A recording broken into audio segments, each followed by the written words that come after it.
The Return of Sherlock Holmes by Sir Arthur Conan Doyle. Adventure of the Abbey Grange, Part 1. It was on a bitterly cold and frosty morning, towards the end of the winter of '97, that I was awakened by a tugging at my shoulder. It was Holmes. The candle in his hand shone upon his eager, stooping face, and told me at a glance that something was amiss. "Come, Watson, come!" he cried. "The game is afoot! Not a word! Into your clothes and come!"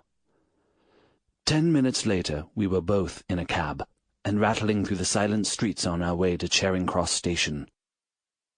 The first faint winter's dawn was beginning to appear, and we could dimly see the occasional figure of an early workman as he passed us, blurred and indistinct in the opalescent London reek.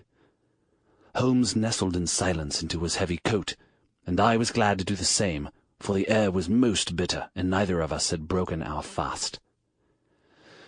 It was not until we had consumed some hot tea at the station and taken our places on the Kentish train that we were sufficiently thawed, he to speak and I to listen. Holmes drew a note from his pocket and read aloud. "Abbey Grange, Marsham, Kent, 3:30 a.m. My dear Mr. Holmes, I should be very glad of your immediate assistance in what promises to be a most remarkable case. It is something quite in your line. Except for releasing the lady, I will see that everything is kept exactly as I have found it, but I beg you not to lose an instant, as it is difficult to leave Sir Eustace there. Yours faithfully, Stanley Hopkins." "Hopkins has called me in 7 times, and on each occasion his summons has been entirely justified," said Holmes. "I fancy that every one of his cases has found its way into your collection, and I must admit, Watson, that you have some power of selection, which atones for much of what I deplore in your narratives.